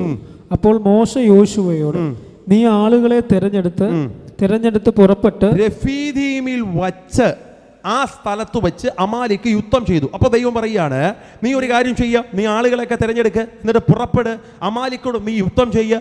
നാളെ കുന്നിൻ മുകളിൽ ദൈവത്തിന്റെ വടി പിടിച്ചുകൊണ്ട് നീ ഒരു പർവ്വതത്തിന് മേളിൽ കയറണം, നീ ഒരു കുന്നിൻ്റെ മണ്ടയ്ക്ക് കയറണം. നാളെ ആ പർവ്വതം ഏതാണെന്നറിയാമോ? ആ പർവ്വതത്തിന് വേദപുസ്തകം ഇട്ട പേര് രഫീദീമിലെ കുന്ന്. എന്നാ ഒന്നുകൂടെ പറഞ്ഞ പേര്, ചുമ്മാ കാണാതെ പഠിക്കുന്നത് ഒരു രസമല്ലേ?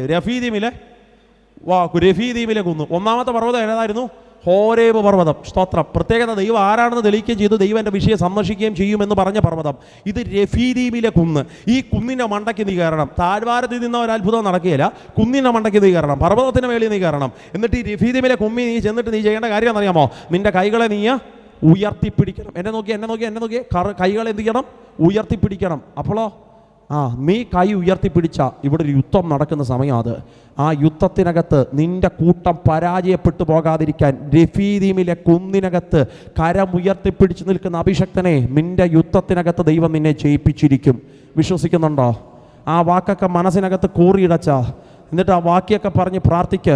ഞാൻ ഇന്ന് പകലൊരു പർവ്വതങ്ങളിലേക്ക് കയറാൻ ഒരു കുന്നിലോട്ട് കയറാൻ പോവാ. കുന്നിൻ്റെ പേര് രഫീദീമിലെ കുന്ന്. പ്രത്യേകത, യുദ്ധമിറങ്ങി നിൽക്കുന്ന താഴ്വാരത്തെ ജയിക്കണമെങ്കിൽ രഫീദീമിലെ കുന്നിൻ്റെ മണ്ടയ്ക്ക് കൈ ഉയർത്തിപ്പിടിച്ച് നിൽക്കുന്നൊരു മനുഷ്യനെ ദൈവത്തിന് ആവശ്യമാണ്. ഇന്ന് പകൽ ദൈവത്തോട് പറ, ആരുടെയൊക്കെ കൈ താന്നാലും ഈ കൈ ഞങ്ങൾ താത്തുകയില്ല. രക്തം ക്ഷയമെടുക്കുന്നു. എൻ്റെ വീട്ടിൽ ആരുടെയൊക്കെ കണ്ണുകൾ മടങ്ങിയാലും ഈ ആരുടെയൊക്കെ കരങ്ങൾ താന്നാലും എൻ്റെ കൈ ഞാൻ താക്കത്തില്ല. വിശ്വസിക്ക്. പ്രാർത്ഥിച്ചിട്ട് ദൈവത്തോട് പറ, ഈ പർവ്വതത്തിന് മുകളിൽ യുദ്ധത്തിൻ്റെ ജയത്തിൻ്റെ ശബ്ദം വെളിപ്പെട്ടു വരുന്നത് വരെ എൻ്റെ കരം ഞാൻ ഉയർത്തിപ്പിടിച്ചിരിക്കും. നിങ്ങൾ ഇന്ന് പകൽ കയറി നിൽക്കുന്ന ഒരു രഫീദീമിലെ കുന്നിലാണെങ്കിൽ ഒരു ദൂത് ഞാൻ പറയാം, ഈ കുന്നൊരു യുദ്ധക്കളമാണ്. ഈ യുദ്ധക്കളത്തിനകത്ത് ദൈവം നിന്നെ ജയിപ്പിച്ചിരിക്കും. വിശ്വസിക്കുന്നവർക്കായി നന്ദിയോടെ ഞാൻ ദൈവത്തിന് സ്തോത്രം. 2 യുദ്ധങ്ങൾ അവിടെ നടക്കുന്നുണ്ട് കേട്ടോ. ഇനി ഞാൻ പറയുന്ന വാക്ക് ഒന്നുകൂടെ ഒന്ന് ശ്രദ്ധിച്ച് ചെവി തുറന്ന് കേൾക്കണേ. 2 യുദ്ധങ്ങൾ നടക്കുന്നുണ്ട്. 1ാമത്തെ യുദ്ധം അമാലീക്കുമായിട്ടുള്ള യുദ്ധം. അത് സാരമില്ലച്ച, അതിന് ഞാൻ വിളിച്ച ചോദിച്ച പേര് പുറത്ത് യുദ്ധം ഒന്ന്, അത് അഭിഷേകത്തിൽ ജയിക്കാൻ കഴിയും. ഒരു സ്വത്രം പറഞ്ഞാട്ടെ. ഇനിയൊരു യുദ്ധം അതിന് മുമ്പ് നടക്കുന്നുണ്ട്. 17:1 തൊട്ട് 7-ാമത്തെ വാക്യം വരെ വായിക്കുമ്പോൾ ഇനിയൊരു യുദ്ധം നടക്കുന്നുണ്ട്. ആ യുദ്ധം ഞാൻ നിങ്ങളൊന്ന് വായിച്ച് കേൾപ്പിക്കാം. പ്രസംഗിക്കുന്നതിനേക്കാൾ നല്ലത് വായിച്ച് കേൾപ്പിക്കാം. 17:1 തൊട്ട് ശ്രദ്ധിച്ചോ. അനന്തരം ഇസ്രായേൽ മക്കളുടെ സംഘമെല്ലാം സീൻ മരുഭൂമിയിൽ നിന്ന് പുറപ്പെട്ട് യഹോവയുടെ കൽപ്പന പ്രകാരം ചെയ്ത പ്രയാണങ്ങളിൽ രഫീദീമിലെത്തി. ഇനി രഫീദീം സംഭവിച്ച കാര്യം കേൾക്കണം. അവിടെ ജനത്തിന് കുടിപ്പാൻ വെള്ളമില്ലായിരുന്നു. അവിടെ കുടിപ്പാൻ ജനത്തിന് വെള്ളമില്ലായിരുന്നു. അപ്പോൾ ഇവരെന്തു ചെയ്തു? ഇവരെല്ലാം കൂടെ മുട്ടുമടക്കി ഉപവസിച്ച് പ്രാർത്ഥിച്ചെന്നല്ല, അതുകൊണ്ട് ജനം മോശയോട് ഞങ്ങൾക്ക് കുടിപ്പാൻ വെള്ളം തരിക എന്ന് പറഞ്ഞെന്നല്ല, പ്രാർത്ഥിച്ചെന്നല്ല, അപേക്ഷിച്ചെന്നല്ല, പിന്നെ കലഹിച്ചു. ഒരു യുദ്ധം നടക്കുന്നുണ്ട് അവിടെ, അകത്ത യുദ്ധം. എന്നാ പേടിയാ. പുറത്തെ യുദ്ധത്തെക്കാൾ പാസ്റ്ററായ എനിക്ക് പേടിയാ അകത്ത യുദ്ധം. കേട്ടില്ല? പുറത്ത് യുദ്ധം അഭിഷേകത്തെ ജയിക്കാം. അച്ഛാ, അഭിഷേകത്തെ ജയിക്കാം. അകം തിളയ്ക്കുന്നൊരു അഭിഷേകമുണ്ട്. അഭിഷേകത്തിൽ പുറത്ത് യുദ്ധം. പക്ഷെ അകത്ത് യുദ്ധം ജയിക്കണമെങ്കിലേ അഭിഷേകം പോരാ, ഐക്യത വേണം. ഒരു സ്വത്രം പറഞ്ഞാട്ടെ. പോയോ? പുറത്തെ യുദ്ധത്തെ ഒരു പേടിയില്ല. കാരണം പുറത്തെ യുദ്ധത്തിൽ ഇന്നലകളിൽ അവൻ ജയിപ്പിച്ചിട്ടുണ്ട്. പക്ഷെ പേടി ഇപ്പോൾ ഇസ്രായേൽ ജനം മോശയോട് കലഹിക്കുക. ഇതൊരു ഭയങ്കര ഭയമാണ് കേട്ടോ. അല്ലെങ്കിൽ ഇത് സൂക്ഷിക്കേണ്ട ഒരു വിഷയമാണ്. വിശ്വാസികളെല്ലാം കൂടെ പാസ്റ്ററെ വട്ടം കൂട്ടി നിന്നിട്ട് പറയുക, പറഞ്ഞെന്നല്ല, പറഞ്ഞെങ്കിൽ അങ്ങ് വിട്ടുകളയാം, പിന്നെ അപേക്ഷിച്ചെന്നല്ല, പിന്നെ പ്രാർത്ഥിച്ചെന്നല്ല, പിന്നെ കലഹിച്ചു. എന്നാ കലഹിച്ചു? എല്ലാം കൂടെ വിരൽ കൊണ്ടുവിടുക. നിങ്ങളല്ലോ മനുഷ്യൻ ഞങ്ങളിവിടെ കൊണ്ടുവന്നേ, കുടിപ്പാൻ വെള്ളമില്ലെന്ന്. നമ്മൾ വായിച്ച 78-ാം സങ്കീർത്തനമായിട്ട് കണക്റ്റഡായത്. സ്വത്രം രക്തം ചെയ്യപ്പെടുക്കുന്നു. അത് 78-ാം സങ്കീർത്തനം ദൈർഘ്യമേറിയ അധ്യായം കേട്ടോ. വീട്ടിൽ പോയി വായിക്കണത്. വായിക്കാതെ ഉച്ചയ്ക്ക് ചോറ് പോലും കഴിക്കരുത്. അടുത്തിരിക്കുന്ന ആളെ തട്ടിയിട്ട് പറ 78-ാം സങ്കീർത്തനം വായിക്കാതെ ചോറ് പോലും കഴിക്കില്ലെന്ന്. പറ സ്വത്രം. 78-ാം സങ്കീർത്തനം വായിക്കാതെ ചോറ് പോലും കഴിക്കില്ല. ഇന്ന് വായിച്ച സങ്കീർത്തനം നമ്മൾ കുറച്ചേ വായിച്ചോളൂ. 53 തൊട്ടേ വായിച്ചോളൂ. വീട്ടിൽ പോയി 1-ാം വാക്യം തൊട്ട് വായിക്കണം. ചങ്കത്ത് കൈവെക്കും വെച്ചാ വായിക്കും. ഞാൻ ഇന്ന് രാവിലെ 3 പ്രാവശ്യം ആ സങ്കീർത്തനം വായിച്ചു. ചങ്കത്ത് കൈവെക്കും. അതിനകത്ത് പ്രധാനപ്പെട്ട വാക്യങ്ങളൊക്കെ എടുത്തങ്ങോട്ട് പ്രസംഗിക്കാൻ നിന്നാൽ, അല്ലെങ്കിൽ അങ്ങോട്ട് സ്തോത്രം വിശദീകരിക്കാൻ നിന്നാൽ സത്യത്തിൽ നമ്മുടെ ഹൃദയമൊക്കെ ഉടഞ്ഞു പോകും. സ്തോത്രം. അതിനകത്തൊരു വാക്യം കേൾക്കണോ? ഒരു വാക്യം കേട്ടോ. ഇപ്പം നോക്കണം, എന്നെ നോക്ക് സ്തോത്രം. ഒരു വാക്യം അതിനകത്ത് എന്നാണെന്നറിയാമോ? ജനത്തിന് ദൈവം കുടിപ്പാൻ വെള്ളം കൊടുത്തു. കുടിപ്പാൻ വെള്ളം കുടിച്ചങ്ങോട്ട് ആമാശയത്തിലോട്ട് ഇറങ്ങുന്നതിനേക്കാൾ മുമ്പ് ഇവറ്റുകൾ ചോദിച്ചു, കഴിക്കാൻ ആഹാരം. അത് തെറ്റാണോ പാസ്റ്റേ? തെറ്റല്ല. വിശപ്പ് തെറ്റല്ല. പക്ഷേ 78-ാം സങ്കീർത്തനത്തിൽ കിടന്ന വിശന്നല്ല. വായിച്ചിട്ടുണ്ടോ വാക്യം? വായിച്ചു? നിങ്ങൾ ആരും വായിച്ചില്ലയോ? എടുത്തോ പെട്ടെന്ന് എടുത്തു. 78-ാം സങ്കീർത്തനം നമ്മൾ വായിച്ച സങ്കീർത്തനം. 78-ാം സങ്കീർത്തനം അവരാഗ്രഹിച്ചെന്നല്ല അതിനകത്ത് കിടക്കുന്ന വാക്യം. രക്തത്താൽ ജയമെടുക്കുന്നു. സ്തോത്രം.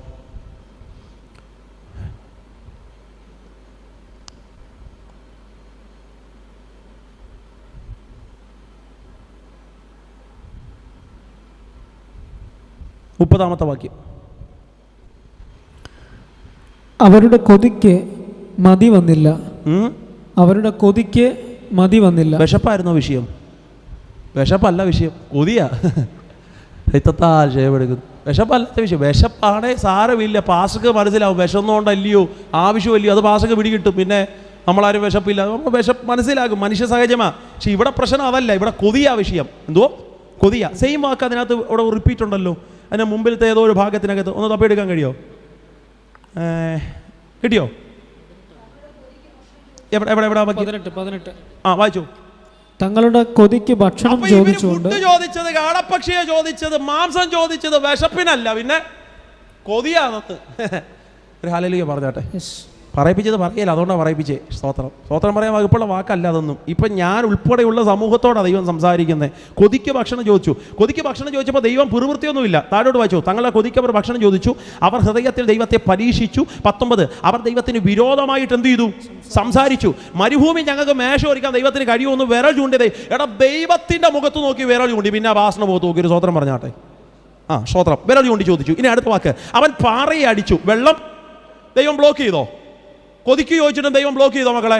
ഇല്ല. സ്തോത്രം. ദൈവം നടത്തി. അത്ഭുതത്തോടൊക്കെ ദൈവം നടത്തി. തോടുകളൊക്കെ കവിഞ്ഞൊഴുകി. സത്യം. എന്നാൽ അപ്പം പിന്നെ അവന് തരുമോ എന്ന് പിന്നെ ഒരു ചോദ്യം ചോദിച്ചു. അപ്പോൾ ദൈവത്തിന് ഭയങ്കര കോപമൊക്കെ ജ്വലിച്ചു. 21-ാം വാക്യം. യഹോവ അത് കേട്ടിട്ട് കോപിച്ചെങ്കിൽ ദൈവം ബ്ലോക്കാക്കിയില്ല. യാക്കോബിന് നേരെയൊക്കെ തീയൊക്കെ ജ്വലിപ്പിച്ചു. ഭയങ്കര പ്രശ്നമൊക്കെ ഉണ്ടായി. പക്ഷേ 22-ാമത്തെ വാക്യം. അവർ ദൈവത്തിൽ വിശ്വസിക്കുകയും അവൻ്റെ രക്ഷയിൽ ചെയ്യായികയാൽ എന്ന് വെച്ചാൽ ചെയ്തെന്നോ ഇല്ലെന്നോ? ചെയ്തിട്ടില്ല. അവർ ദൈവത്തെ വിശ്വസിച്ചില്ല, ആശ്രയിച്ചതുമില്ല. അപ്പോൾ അവർ പ്രാർത്ഥിച്ചില്ല, ഉപവസിച്ചില്ല, കരഞ്ഞില്ല, കണ്ണുനീരൊഴുക്കിയില്ല, വിശ്വസിച്ചില്ല, ഒന്നും ചെയ്തില്ല. പക്ഷെ അടുത്ത വാക്യം നിങ്ങൾ വായിച്ചു നോക്കിക്കേ. അവൻ മീതെ മേഘങ്ങളോട് കൽപ്പിച്ചു, ആകാശത്തിന്റെ വാതിലുകളെ അവൻ അവർക്ക് തിന്നാൻ ദൈവം മന്ന. എന്തുവാ മാമ ഈ വാക്കിൻ്റെയൊക്കെ അർത്ഥം? അവർ പരീക്ഷിച്ചാ ചോദിച്ചേ, എന്നിട്ട് ദൈവത്തെ ഇങ്ങനെ പരീക്ഷിച്ചൊക്കെയാ ചോദിച്ചത്. ചോദിച്ചപ്പോൾ സ്തോത്രം, ദൈവത്തെ അവർ വിശ്വസിച്ചിട്ടില്ല, ദൈവത്തോട് അവർക്ക് ഒരു വിശ്വാസവും. പക്ഷെ അടുത്ത വാക്യം പറയാം, പക്ഷെ അവൻ മേഘങ്ങളെ തുറന്നു കേട്ടോ, വാതിലുകളെയൊക്കെ തുറന്നു, 3 നേരം തിന്നാനുള്ള ഫുഡും കൊടുത്തു. ഒരു സ്തോത്രം പറഞ്ഞാട്ടെ. അപ്പം അങ്ങനെ അങ്ങോട്ട് പറ പാസ്റ്റേ. അപ്പം ഞങ്ങൾ ഉപവസിച്ചതുമില്ല, ഞങ്ങൾ കരഞ്ഞതുമില്ല, ഞങ്ങൾ യോഗങ്ങൾക്കകത്ത് വന്നു ഇരുന്നുമില്ല, ഞങ്ങളിങ്ങനെ കൊട്ടിപ്പാടി അപ്പുറത്തൂടെ കയറി ഇപ്പുറത്തൂടെ വന്ന് അപ്പുറത്തൂടെ പിന്നെ സൺഡേ വന്നൊരു മുഖമൊക്കെ കഴിഞ്ഞ് ഞങ്ങളങ്ങനെ, പക്ഷെ ഞങ്ങൾക്ക് തിന്നാൻ ഫുഡൊക്കെ കിട്ടിയല്ലോ എന്ന് പറയുമ്പോൾ ദൈവം പറയാടാ, എല്ലാവരുടെയും വാതിലും ഞാൻ തുറന്നു, പരീക്ഷിച്ചവൻ്റെ വാതിലും തുറന്നു, പ്രാർത്ഥിച്ചവൻ്റെ വാതിൽ, എല്ലാവരുടെയും വാതിലും ഞാൻ തുറന്നു. പക്ഷെ പ്രശ്നം അവിടെ ഒന്നുമല്ല. തിന്ന് ഫുഡ് കഴിച്ച് വയറൊക്കെ നിറഞ്ഞിങ്ങനെ ചീർത്തില്ലയോ, ആ ബലമൊക്കെ കിട്ടിയില്ലയോ? അപ്പം കർത്താവ് ഒരു കാര്യം ചെയ്തു, മരുഭൂമിയിൽ എല്ലാത്തിനെയും കൊന്നു കളഞ്ഞു. ഒരു സ്തോത്രം പറഞ്ഞാട്ടെ. ഇപ്പോൾ തുടക്കത്തേക്കാൾ പ്രശ്നം അച്ഛാ ഒടുക്കം. പക്ഷെ പ്രശ്നം ഇപ്പോഴല്ല അച്ഛാ, അവസാനം ഒരു സമയമുണ്ട്. ആ സമയത്ത് ഈ ഇറങ്ങി നിൽക്കുന്ന മരുഭൂമി, നിന്നെ തീറ്റിപ്പിച്ച മരുഭൂമി, നിന്റെ വെള്ളത്തെ നിനക്ക് തന്ന മരുഭൂമി, ആ മരുഭൂമിക്കകത്തൊരു ന്യായവിധിയുടെ കരം ഇറങ്ങി വരുമ്പോൾ ആ ഭൂമി പിളർന്ന് അകത്തേക്ക് ഇറങ്ങിപ്പോകാതിരിക്കാൻ ഇന്നു പകൽ പറയണോ, എനിക്കെൻ്റെ ദൈവത്തെ വിശ്വാസമാ. കഴിക്കാൻ ആഹാരം കിട്ടിയില്ലേ സാരമില്ല, എനിക്കെൻ്റെ ദൈവത്തെ വിശ്വാസം. പിറുപിറുപ്പെല്ലാം മാറ്റിവെക്കണം കേട്ടോ. ഒരുമിച്ച് നമുക്ക് സഭയായി കുടുംബമായിട്ട് ദൈവസന്നിധി മുട്ടുമടക്കിയിട്ട് പറയണം, പിറുപിറുപ്പെല്ലാം ഞങ്ങൾ മാറ്റിവെക്കുക. പിന്നാൻ കിട്ടിയില്ലേ സാരമില്ല, അവിശ്വസിക്കത്തില്ല അപ്പായേ എന്ന് പറയാനൊരു മനസ്സുണ്ടെങ്കിൽ ഇന്ന് പകൽ ദൈവം നമ്മളിൽ പ്രസാദിക്കും. കരമുയർത്തി ശക്തിയോടെ പറഞ്ഞ് ഹല്ലേലൂയ. സ്തോത്രം. 78-ാം സങ്കീർത്തനം ഭയങ്കര ധ്യാന വിഷയം കേട്ടോ, വീട്ടിൽ പോയി വായിക്കണം. സ്തോത്രം. ഇവിടെ മോശ കയറിയ 2-ാമത്തെ പർവ്വതം. അപ്പോൾ 1-ാമത്തെ യുദ്ധം എന്നാണെന്നറിയാമോ? 1-ാമത്തെ യുദ്ധത്തിൻ്റെ പേര് അകത്തെ യുദ്ധം. എന്നാ? അകത്ത് ഭയങ്കര യുദ്ധം നടക്കുക, അവർ ഭയങ്കര പോർവിളികളൊക്കെ നടത്തുക. 17-ാം അധ്യായം എടുത്ത്, പുറപ്പാട് പുസ്തകം 17 പെട്ടെന്ന് എടുത്തോ, പ്രാർത്ഥിക്കണം. പുറപ്പാട് പുസ്തകം 17-ാമത്തെ അധ്യായം എടുത്തോ. അപ്പോൾ ഇവർ ഈ രഫീദിമിലെത്തി, എന്നിട്ട് പരീക്ഷിച്ച് 3-ാമത്തെ വാക്യം 17:3, ജനത്തിന് അവിടെ നന്നാ ദാഹിച്ചു, ജനം മോശയുടെ നേരെ പിറുപിറുത്തു, ഞങ്ങളും മക്കളും തങ്ങളുടെ മൃഗങ്ങളും ദാഹം കൊണ്ട് ചാകേണ്ടതിന് നീ ഞങ്ങളെ മിസ്രയീമിൽ നിന്ന് കൊണ്ടുവന്നോ പാസ്റ്ററേ എന്നൊക്കെ ചോദിച്ചു. അപ്പോൾ പാസ്റ്റർ പറഞ്ഞു, യഹോവയോട് നിലവിളിച്ചു. പാസ്റ്റർ യഹോവയോട് നിലവിളിച്ചപ്പോൾ ഈ ജനത്തിന് ഞാൻ ഇനി എന്താ ചെയ്യേണ്ടതെന്ന് പാസ്റ്റർ ചോദിക്കുക. പാസ്റ്റർ ചോദിച്ചപ്പോൾ അവരെന്നെ കല്ലെറിയാൻ പോകുന്നല്ലോ എന്ന് പാസ്റ്റർ ചങ്ക് കയറി കരഞ്ഞപ്പോൾ 5-ാം വാക്യം, യഹോവ മോശയോട് ഇസ്രായേൽ മുപ്പന്മാരെ ചിലരെ കുട്ടിക്കൊണ്ടുപോവാ, നദിയൊന്ന് അടിക്ക്. നദി അടിച്ചു, വെള്ളമൊക്കെ പുറപ്പെട്ടു വന്നു. ആമേൻ. പക്ഷെ ആ സ്ഥലത്തിനകത്ത് ഒരിക്കലും മായ്ച്ചാൽ മാറാത്തൊരു പേര് വീണു, മസ. കണ്ടോ? കണ്ടില്ല? 7-ന്റെ ഒടുവിലത്തെ പദവാ. അർത്ഥം പരീക്ഷ, രക്തം ക്ഷയമെടുക്കുന്നു. അടുത്തത് മെരീബ, അർത്ഥം കലഹം. ജീവിതത്തിൽ ഒരിക്കലും മായ്ച്ചാൽ മാറാത്ത ഒരു പേര് വീണച്ചാ. വലിയ അത്ഭുതമൊക്കെ നടന്ന മണ്ണ, പക്ഷെ പേര് വീണു. പ്രശ്നം അകത്ത യുദ്ധം. അടുത്ത ആളിന് കരം പിടിച്ചിട്ട് പറ, നമ്മൾ സഹോദരങ്ങളാണ്. അകത്ത യുദ്ധങ്ങൾ നമ്മൾ തമ്മിലില്ല. പിന്നെ ഒരു യുദ്ധം എനിക്ക് നിന്നോടില്ല, നീ എൻ്റെ സഹോദരനാ, രക്തം ക്ഷയം. പറ ധൈര്യമാട്ടോ, എനിക്ക് സഹോദരിയോട് ഒരു വെറുപ്പുമില്ല. സഹോദരി യുദ്ധം എന്നൊക്കെ പറഞ്ഞോണ്ടാ പിടികിട്ടാൻ. എനിക്ക് ബ്രദറിനോട് ഒരു വെറുപ്പുമില്ല ബ്രദറെ. എനിക്ക് പാസ്റ്ററിനോട് ഒരു വെറുപ്പുമില്ല പാസ്റ്റർ. എനിക്ക് നിങ്ങളോട് ഒരു വെറുപ്പുമില്ല സഹോദരങ്ങളെ. നമ്മൾ പറയാം, പുറത്ത് യുദ്ധം നമ്മൾ ജയിക്കും, വിശ്വസിക്കുന്നുണ്ടോ? പക്ഷെ നമ്മൾ ഐക്യതയോടെ നിന്നാലേ പുറത്ത് യുദ്ധം നമ്മൾ ജയിക്കൂ. നിങ്ങളുടെ വീടിന് വേറെ വരുന്ന ഒരു പിശാചും നിങ്ങളെ തുടത്തില്ല. ഞാൻ എൻ്റെ അകത്ത് ഉറപ്പി പറയുക, നിങ്ങളുടെ കൂടാരത്തെ തകർക്കാൻ വരുന്ന ഒരു പിശാചും നിങ്ങളുടെ വീട്ടിൽ ഇടിച്ചു കയറത്തില്ല. കാരണം ഞായറാഴ്ച കണ്ടുപിരിഞ്ഞ് അടുത്ത ഞായറാഴ്ച നമ്മൾ കാണുമെങ്കിൽ ഒരാഴ്ച മൊത്തം നിങ്ങളുടെ പേര് പറഞ്ഞ് പ്രാർത്ഥിക്കുന്നൊരു ഭാഷ ഞാൻ. ഒരു പിശാച് നിങ്ങളുടെ വീട്ടിൽ ഇടിച്ചു കയറാൻ നമ്മൾ സമ്മതിക്കുകയില്ല. പക്ഷെ ഒറ്റ കാര്യം, ഇതിനകത്ത് ഒരുമിച്ച് ഐക്യതയോടെ നിൽക്കണം. ഇതിനകത്ത് യുദ്ധം വരാൻ പാടില്ല. ഇതിനകത്ത് യുദ്ധം വരാതിരുന്നാൽ പുറത്ത് യുദ്ധത്തിലൊരു ജയം ദൈവം നമുക്ക് തരും. രക്തം ക്ഷയമെടുക്കുന്നു. അപ്പോൾ നിങ്ങൾ ശ്രദ്ധിച്ചാട്ടെ. ആമേൻ. സ്തോത്രം. ഇത് രഫീദീമിലേക്കൊന്ന് കൈ ഉയർത്തിപ്പിടിച്ചു. ഒന്ന് ഇറങ്ങി വന്ന, പിന്നെയും വന്നേ. സ്തോത്രം. ഒന്ന് വന്നേരാ. സ്തോത്രം. പാസ്റ്ററായ ഞാൻ ഇങ്ങനെ കര ഉയർത്തിപ്പിടിച്ചു. ഒരു പ്രശ്നമുണ്ട് അച്ഛാ, ഒരു പ്രശ്നമുണ്ട്. എത്ര നേരം എനിക്ക് കര ഉയർത്താൻ പറ്റും? വേണ്ട, നിങ്ങൾക്ക് എത്ര നേരം കര ഉയർത്താൻ പറ്റും? നമ്മുടെ ഇവിടെ വർഷിപ്പിനിടയ്ക്ക് ആദ്യ വർഷിപ്പിൻ കരങ്ങൾ ഉയർത്തി സ്തോത്രം പറഞ്ഞാട്ടെ, പാടിയാട്ടെ, വേഗമോ എന്നൊക്കെ പറയുമ്പോൾ നമ്മളിങ്ങനെ 2 മിനിറ്റ് കയറും, 3 മിനിറ്റ് കഴിപ്പിച്ചിട്ട് താക്കും, പിന്നെ താക്കും. മനുഷ്യ സഹജമാണ്, നമ്മുടെ കൈ ക്ഷീണിക്കും. അത് ഞാനാണെങ്കിലും അങ്ങനെ. നമുക്കങ്ങനെ മണിക്കൂറുകളൊന്നും കൈ ഉയർത്തി പിടിക്കാൻ പറ്റത്തില്ല. കുറച്ചേരം കഴിയുമ്പോൾ നമ്മൾ ക്ഷീണിക്കും, കുറച്ച് കഴിയുമ്പോൾ നമ്മൾ ശബ്ദമൊക്കെ അടയ്ക്കും, അപ്പോൾ നമ്മൾ ക്ഷീണിക്കും. കുറച്ചേരൊക്കെ 3 മണിക്കൂർ ഞാൻ നിങ്ങളെ എഴുതിപ്പിച്ച് നിർത്തിയാലോ നിങ്ങളുടെ മനോഭാവം എന്തായിരിക്കും? നിൽക്കൂ. പിന്നെ ഇവിടെ 5 മിനിറ്റ് എഴുതിപ്പിച്ചിരുന്നിട്ട് നിൽക്കുന്നില്ല. അപ്പോൾ നമ്മൾ ഇരിക്കും. മനുഷ്യ സഹജമാച്ചാ ഇതൊക്കെ. ആവേശപാത്രം. യോഗം 9 മണിയാകുമ്പോൾ പ്രാർത്ഥിച്ചു തുടങ്ങി. 9 മണിയോട്ട് നിൽക്കാൻ തുടങ്ങിയ ഒരാളാണ് ഞാൻ. ശ്രദ്ധിച്ചായിരുന്നു അതൊക്കെ ശ്രദ്ധിക്കണം. 9 മണിയോട്ട് നിൽക്കാൻ തുടങ്ങിയ ഒരാളാണ് ഞാൻ. നിങ്ങൾ ഇരുന്നാ കേൾക്കുന്നേ. ഇച്ചിരി നേരം എൻ്റെ കാലിൽ ഒട്ടും താങ്ങാൻ പറ്റാത്തതുകൊണ്ട് 1 മിനിറ്റ് വെള്ളം കുടിക്കാനായിട്ട് 1 മിനിറ്റ് എടുത്തില്ല, 30 സെക്കൻഡ് ഞാൻ ആ കസേര പോയിരുന്നു. ബാക്കി പിന്നെ ഞാൻ നിൽക്കുക.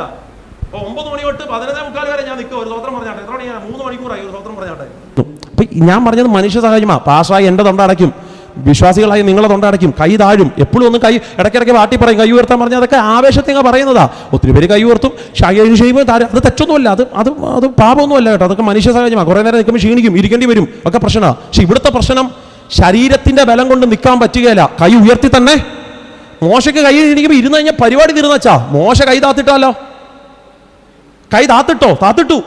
ബൈബിളിൽ ആ വാക്യം പറയുന്നുണ്ട്. മോശ കൈ താന്നപ്പോ അമാലേക്ക് ജയിക്കാൻ തുടങ്ങി. മോശയുടെ കൈ ഉയർന്നപ്പോ ഇസ്രായേലിക. അപ്പം മോശയുടെ കൈ അടക്കം കണ്ടൊക്കെ താത്തും. കൈ ഇങ്ങനെ ക്ഷീണിച്ചു. അപ്പം മോശയെ കൊണ്ട് ഇത് ഒറ്റയ്ക്ക് പറ്റത്തില്ല. വിശ്വാസികൾക്ക് മനസ്സിലായി, പാസ്റ്ററെ കൊണ്ട് ഇത് ഒറ്റയ്ക്ക് ആട് തിരിക്കാൻ നല്ല നോക്കിയിട്ട് പാസ്റ്ററെ കൊണ്ട് ഇത് ഒറ്റയ്ക്ക് പറ്റത്തില്ല. പറ്റത്തില്ല. പാസ്റ്ററെ കൊണ്ട് ഇത് ഒറ്റയ്ക്ക് പറ്റത്തില്ല. അപ്പം മാസം ഇങ്ങനെ കൈ കൊടുത്തേക്കുമ്പോൾ അഹരോനും ഒരു കൂടെ ഒരു കാര്യം ചെയ്തു വന്നു, പാസ്റ്ററിന്റെ കൈ താരാതിരിക്കാൻ.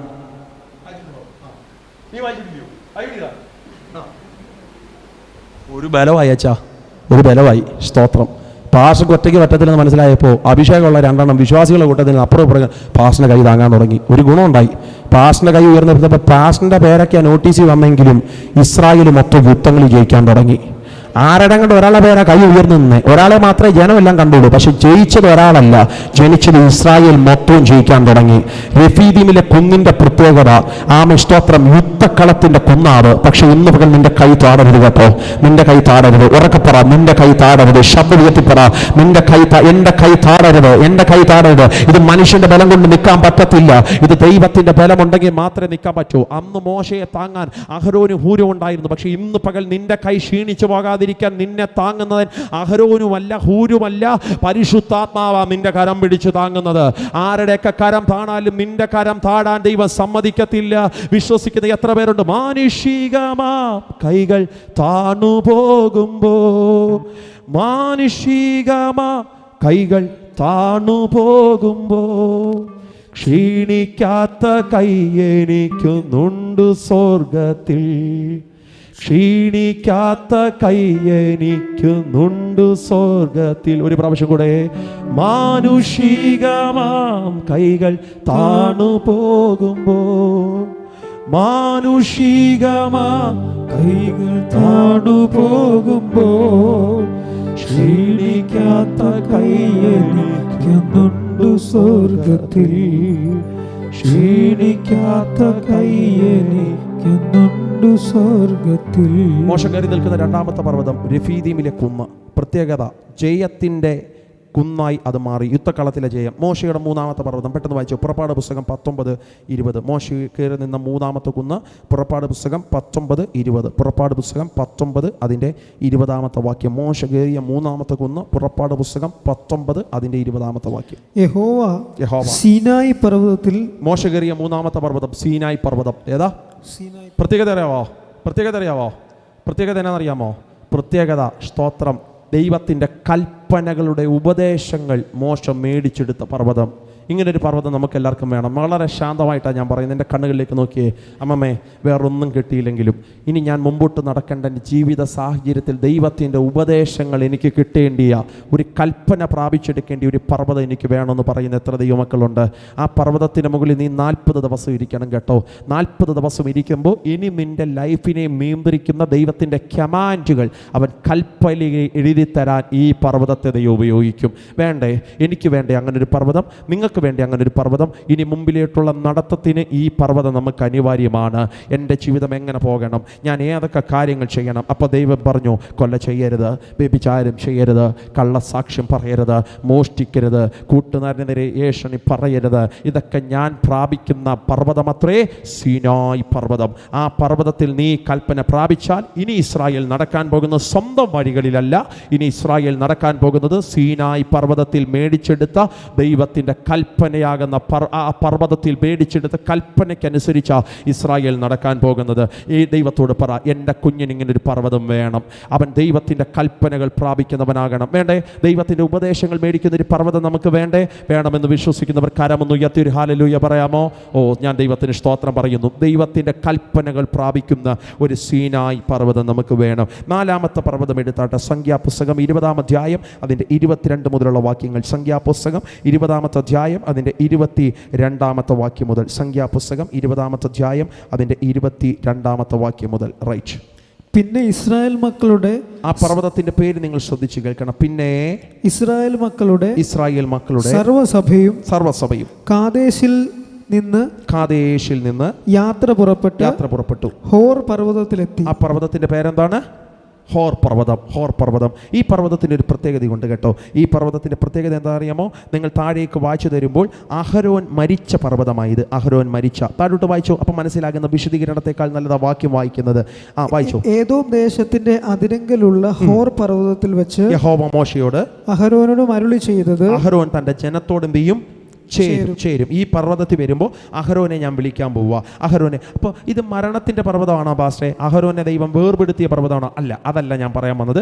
അഹരോനെ ദൈവം വിളിച്ചു, ശരിയാ. ഇനി വിളിച്ചതിൻ്റെ കാര്യം എന്താണെന്നറിയാമോ? അഹരോൻ സമയം എത്തുന്നതിനേക്കാൾ മുമ്പ് തീർന്നു പോയതിൻ്റെ കാര്യം അടുത്ത വാക്യമുണ്ട്. കലഹജലത്തിങ്കൽ നിങ്ങൾ എൻ്റെ കൽപ്പനകളെ.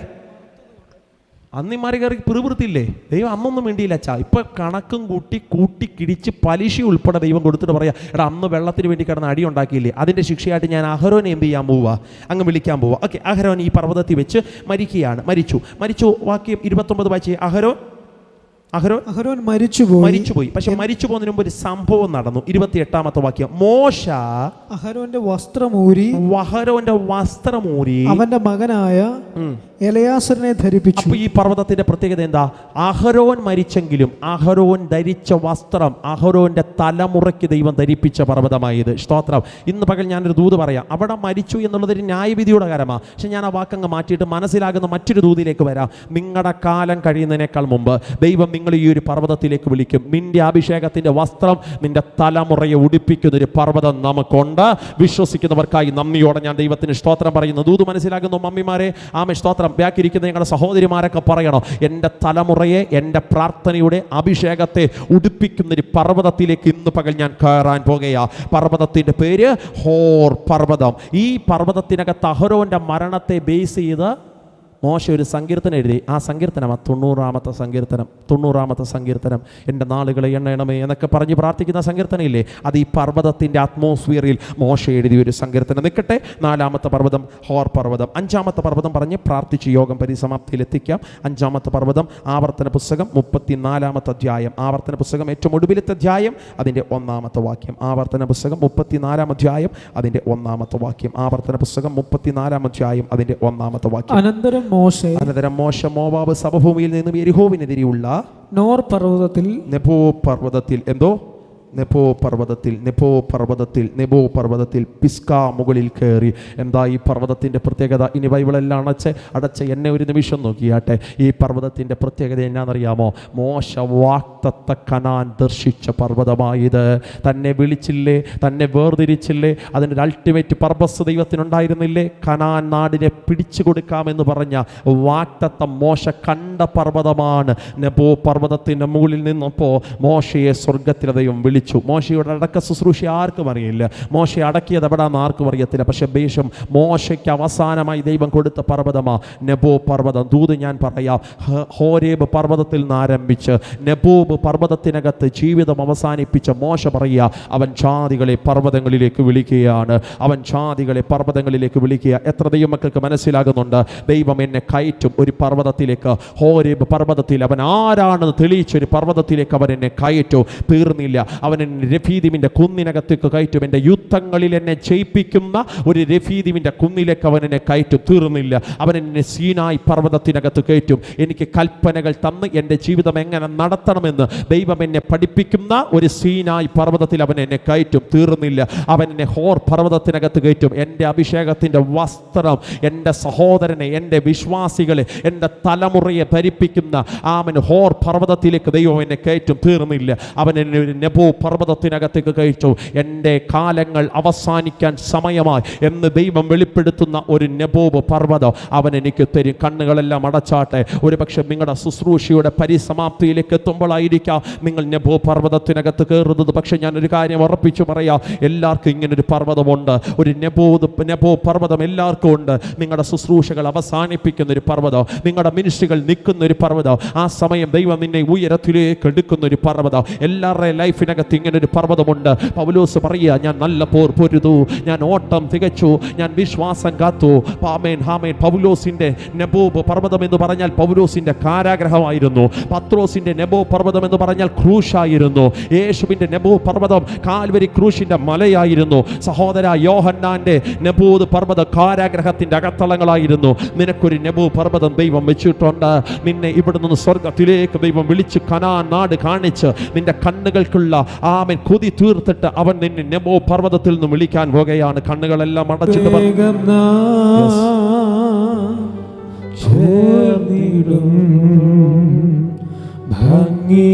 ഭംഗിയേറിയ ആ തീരത്ത്